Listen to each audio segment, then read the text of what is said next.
Uy, balita ko may lalabas yung grades. Grabe pa po kasi tayo ngayon. Grabe ka natin na talaga tayo. Hindi lang ako makakauwi kakaaral. At di naliligo. Really? Oo! Magbasa. Magbasa tayo. Uy guys, ito na yung list na result pinapapost ni ma'am.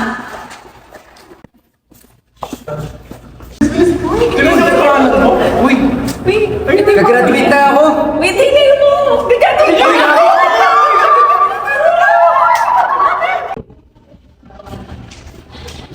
Uy guys, kita nyo ito. Ang ganda. Pwede pa tayo mag-hike dito. Oo, tara, gusto ko yan. Kaya tayo pupunta. Ba, kung hinihintay nyo ngayon na, bago tayo mag-release sa CA. Ba, magandang plano yan. Tara na kaya. Tara. Grabe, no? Sobrang hirap ng exam. Hindi mo na-expect na tapos sa amin. Sabi ko naman kasi sa'yo, kaya ko yan. Ikaw pa? Ayos na. Uy, ako din, hindi ko expect na mabasa ako. Grabe pa naman yung mga case study natin last time. Sobrang hirap, no?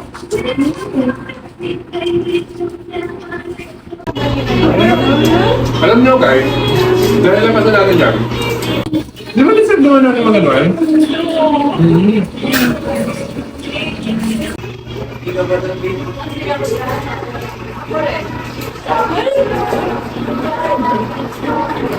Ako rin, sige ka magandang pumunta. Hindi excited ako. Ano? Hindi pa kaya? Hindi! 1, 2, 3!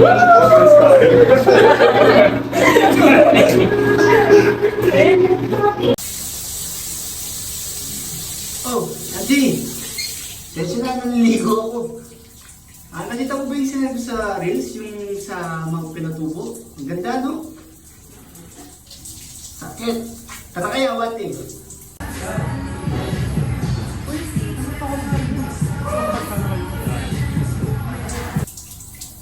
Tara, yayin natin sila.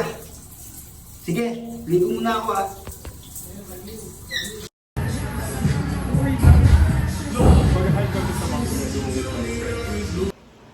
May message sila.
Tingin tayo kung ano nang nangyayari sa balita.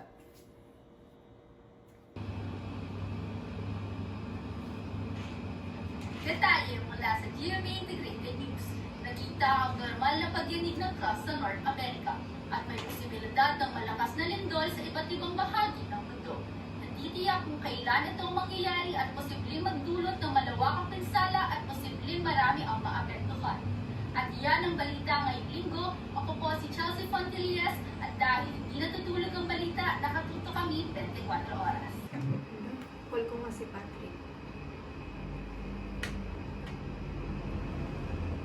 Hello, Pat. May tanong ako. Sigurado ba kayo natutuloy tayo? Naninigurado lang naman kasi ako, lalo na graduating tayo, baliw. Di ba may sabi-sabi kasi na pag graduating, huwag pumunta sa malalayo kasi delikado. Nako, wala yan. Masyado kayong OA. Di nalilindol ulit yan. Lumindol lang, oh. Sige, Gina lang. Hey, nako. Alam mo, kung ayaw mo sumama, sabihin mo na. Hindi yung dinadami mo pa yung nakaset na.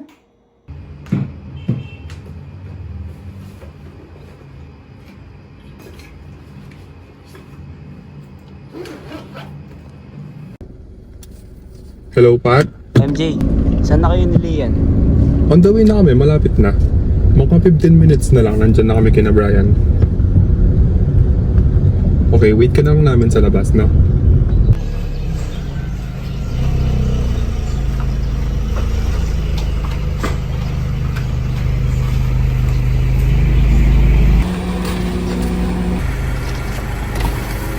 Uy, basta. Park na lang kayo dito, no? Safe naman dyan.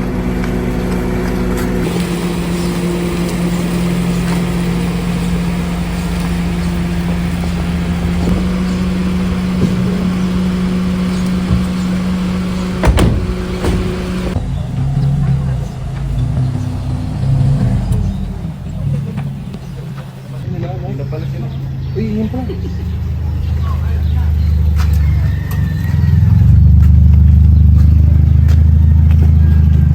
Si Patrick, di ba?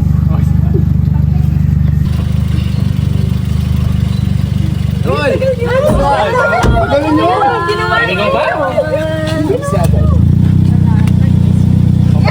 Park na kayo mag-kit. Sana nag-pretty kayo, ano?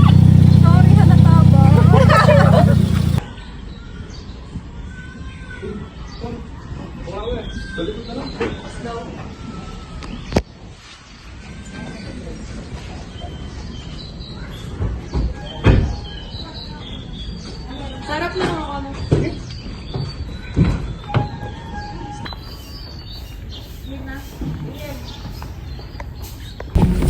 Tama, ingat na rin. Tara. Tama nyo kung mag-seatbelt. Ang ano, sige. Tsaka mainit. Okay na siguro daw. Oo, tara na. Sinek po ba yung sasakyan bago umalis? Check ko muna yung sasakyan.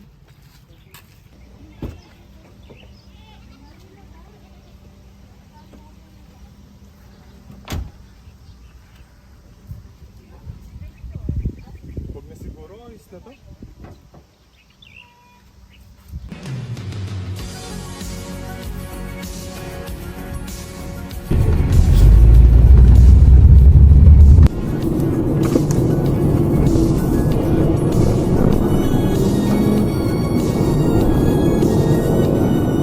Dahil excited na ako makakita. Ako rin! Ano kayong makikita natin? Sana makakita tayo ng magandang view, no?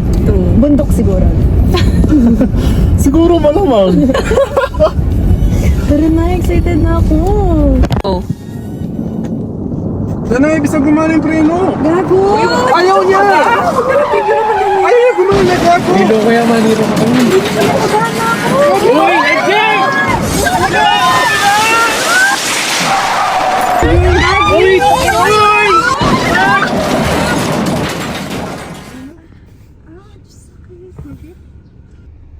Guys. Wait.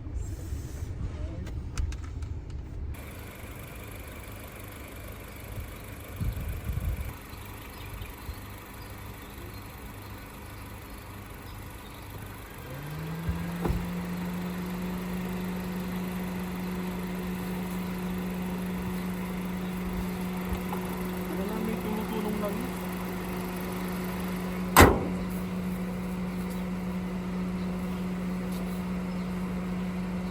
What?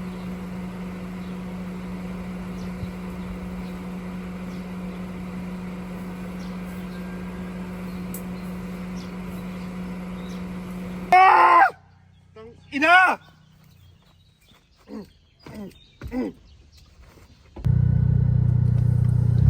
Shit, Babe, sila ba yon? ang ina sila to. Oh my God! Yan na nga ba sinasabi ko eh. Padaan mo doon, dali-dali. Bababa. Oh my God.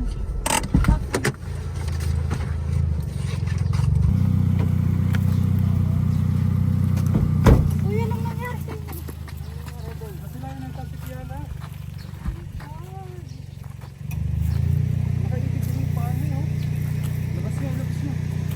Ang sakit. Di Bray, ba tulungan mo magalaw ako. pa ako? Dahanan mo lang. Dahan-dahan lang.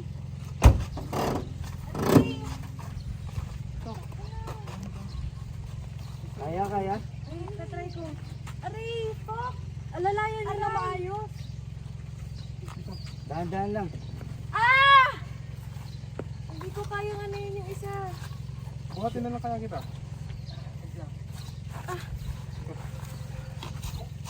Sabi ko naman kayo sa inyo, dapat di na tayo tumuloy. Wala na tayo magagawa. Nangyari na. Ba't ka nag-yosi? Tignan mo oh.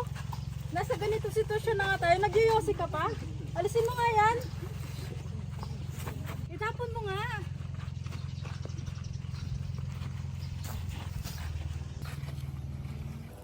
Alam mo, nagkakagulo na. Nasisigarilyo ka pa? Nangangawa yan. Na-stress na nga ako. Ewan ko sa'yo, Patrick. Dahan-dahan lang. Ano yun? May naamoy kayo? May sunog? Tignan nyo kayo sa sakyan. Baka nagsunog. Yung gamit natin. Brian,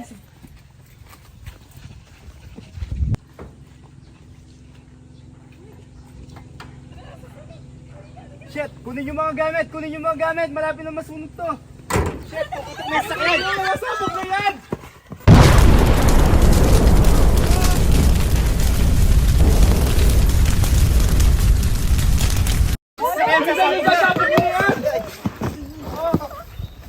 Guys! Parang lumilindol! Lindol? May lindol? Wah? Alis tayo! Saan tayo pupunta? Hindi ko alam. Hindi ko magalaw pa ako. Punta na tayo. Hindi ko nga magalaw.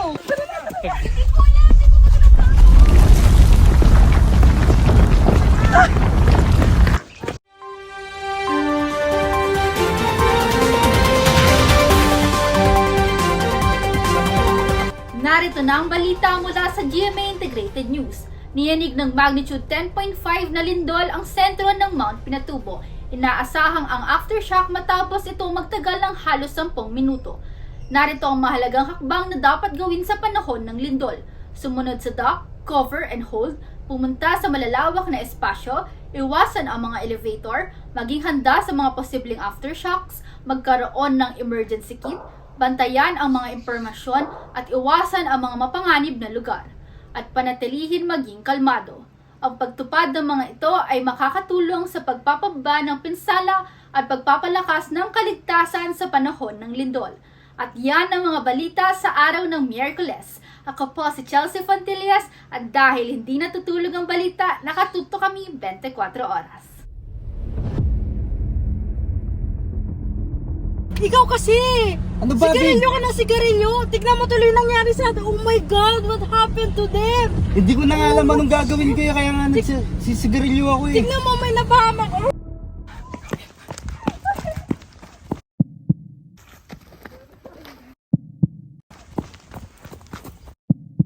Ari. Ay, dana.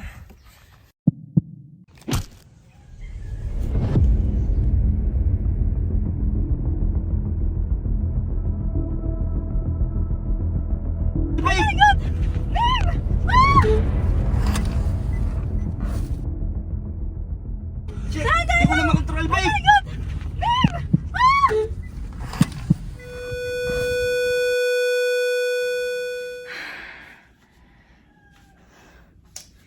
Kumusta na kaya sila?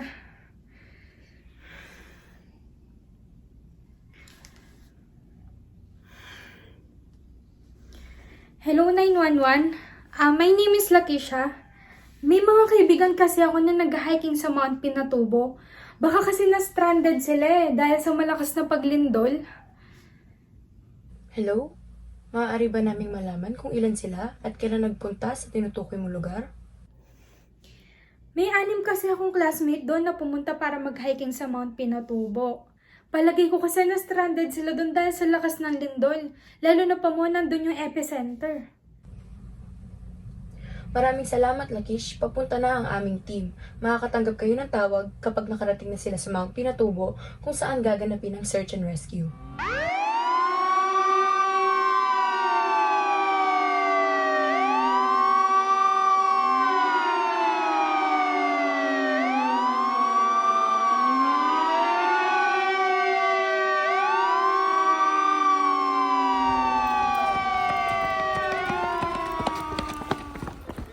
Lian! Tulong! Lian! Ano pong nangyari? Dinatnan ko na lang siyang walang malay. Ma'am? Ma'am?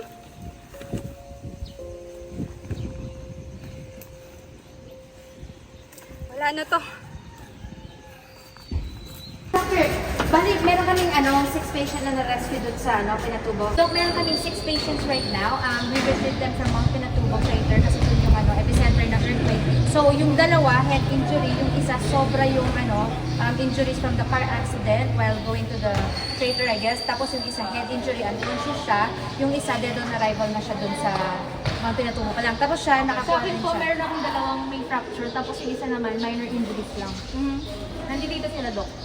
So, Nurse Emil, dito ka sa isang may head injury from vehicular accident. Nurse Latisha, dito ka din sa isang may head injury. Nurse Chelsea, doon ka sa mga may minor injuries. Okay?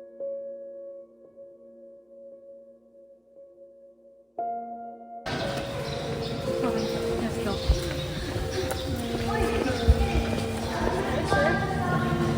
Checking yung pulse.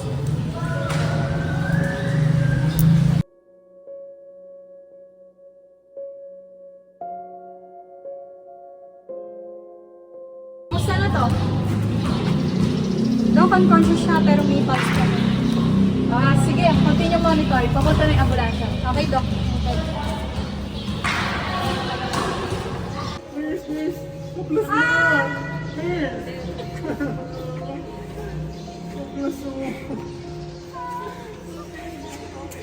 Ano ang status dito?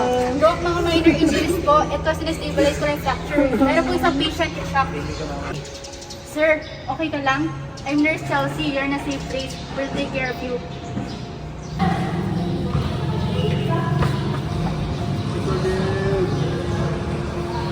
Doc, walang pulse dito. Start ako ng CPR.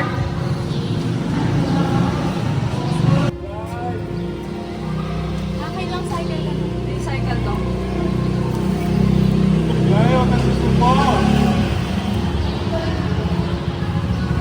Yay, kumapit ka! Time of death, 1:10 p.m.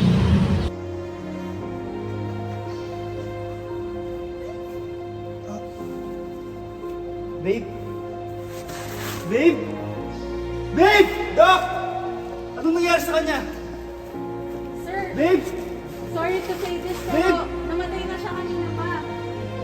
Anong patay? Hindi maaari yun! Sir, Babe! tulong. Babe! Sir, kumalma ka. Babe! Sir, kalma po, kalma. Ang bilis nga na nagbago ang lahat. Babe! Parang isang bagsak na eksena sa pelikula. Biglang may mga kaganapan na di mo inakalang mangyayari sa totoong buhay. Iniisip ko minsan, bakit nga ba tayo yung nabuhay? Bakit di sila? Nakakalito, nakakapanghina ng loob. Pero alam mo, sa kabila ng lahat ng iyan, kailangan natin ituloy ang laban. Kailangan natin ipagpatuloy yung mga pangarap na kasama nila. Dapat hindi masayang yung mga pinaghirapan nila para sa atin. Kaya kahit anong mangyari, kailangan natin magpatuloy. Hindi lang para sa atin, kundi para rin sa kanila.